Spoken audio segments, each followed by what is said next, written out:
Okay, what to do if you are running out of string. So before it gets too terribly short, you want to make sure you tie on a new string because you still want some left over to be able to sew in later. Otherwise, you will always be able to see your strings. So the first thing I need to do is take this string and tie a knot off, just the same exact way as I tied on. If it's easier for you to unthread your needle and do it that way, unthread your needle and then just tie a regular old knot on this very edge string.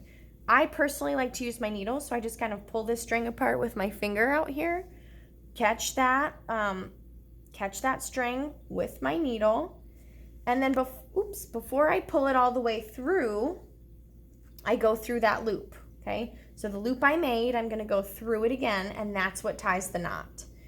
Remember, I always use rule of 3, so I'm gonna catch this edge string, go back through my loop, and then pull it tight. I wonder, I can't zoom in or out, sorry, tried. And then one more time to make it 3, at least I think. I lost track when I got distracted by seeing if I could zoom. So there, that's done. Now if this long string is obnoxious and gets in your way at this point, you can just tuck it over here to the side without pulling too tight and wrap it around your nail a few times, because remember, you don't want to cut those. You can do the same thing with your very first string. To tie on a new string, at the beginning it's exactly the same. So have your string, I have a needle and a string. I'm gonna take the end of it and I'm gonna tie it on to this edge string. My last one sticking out over here. So loop, swoop, and pull 3 times. I'm tying on a new string, but I also wanna make sure I leave a good 6-inch tail. So you wanna make sure you have a decent amount of string here to sew in later so we can hide our knots. Loop, swoop, and pull twice. Loop, swoop, and pull my 3rd time. So let's remember the fact that our string moves back and forth on this end one simply because it's just been tied onto a string. And because of that, our beads actually move. So you can move your beads down your loom one little inchy binchy at a time, okay? So let's think about the fact that this string that I've just tied on and tied off that I ran out of is its own string on these beads that moves back and forth.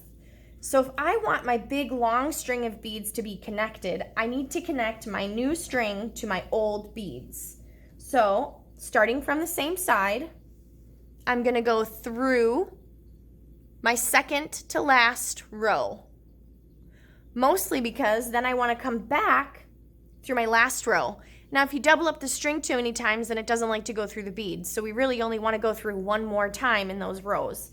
So instead of going, well, let's just do it. So you're gonna go this direction from the start, just like the direction I would go under. You're gonna go just straight through that second to last row of beads there. So I'm currently going through, like I said, my second to last row to get to this other side, to get to the other side. It's kind of funny. Over here. But I do want, sorry, my string came loose. I do want to start and finish no matter what, always on the same side. So now what I'm gonna do, now that I'm on this side and my knots are over here on this one, I'm gonna take that same needle and go through my last row, the last one I beaded on before I ran out of string and had to tie off. I'm gonna go through, and now my new string is attached to my old beads. Oops. Sometimes it gets a little tough to pull through, but I just give it a little yank. Pull that sucker tight. And now I'm just ready to bead as normal. So go ahead and pick up your beads, and then once you have your beads, you're gonna go under and right on back over and through.